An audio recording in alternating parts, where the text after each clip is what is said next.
Hi, welcome to Kidults, a place for toy collectors. Today we're going to talk about some of the figures I own in my collection and why I chose those figures. First, we're going to start with this giant over here from the Apple House Manufacturing. Apple House is a doll manufacturing out of South Korea. They specialize in ball jointed dolls. They have several sizes. This is one of the highest, the tallest ones. They are one of a kind, made to order. So as a collector, you choose the skin tone, the eye color, the body type. You pick the outfits, you pick the hair color. Hair is wigs. It's designed by wigs, so you can change it.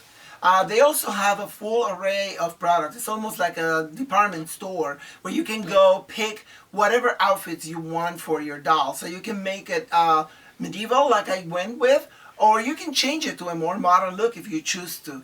Ball jointed dolls are great for photographs and for posing because of ball jointing, which is it offers the biggest amount of articulation in the market, in my opinion, and they're really great figures to work with.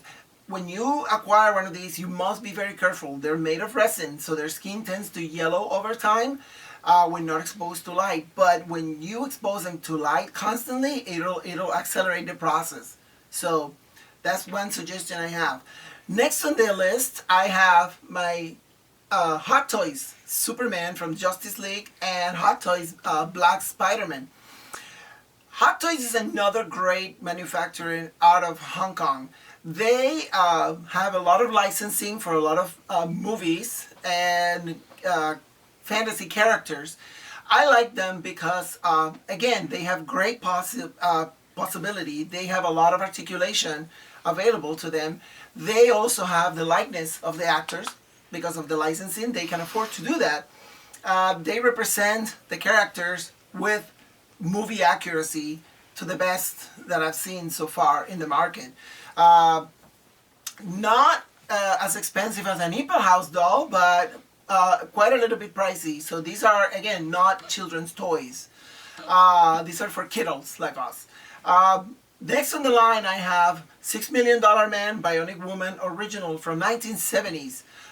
These I selected because of nostalgic reasons. I grew up with these shows, I grew up with these toys, and as an adult, I felt like I needed to bring back some of those happy memories and bring back some of those good times that I had when I was 9, 10 years old and playing with these dolls.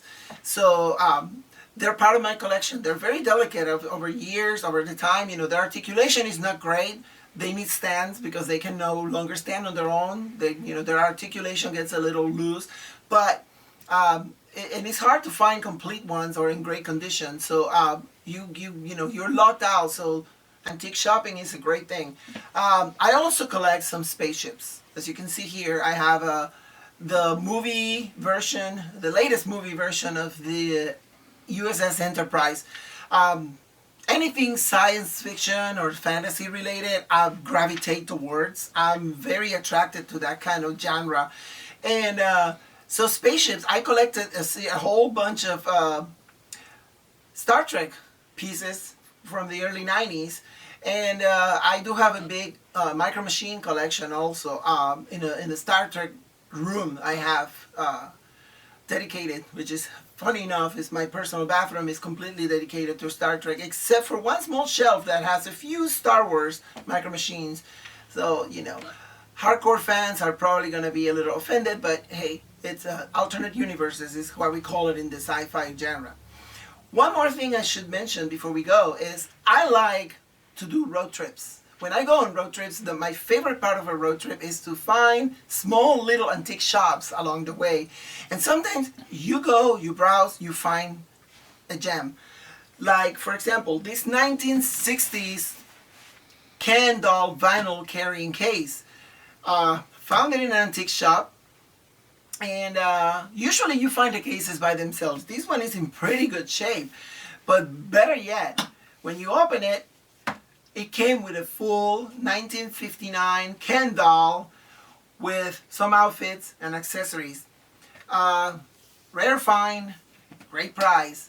And then, later on in another road trip, found another one, but this one didn't come with anything. I had to fill it up with, other dolls that I found online and on eBay.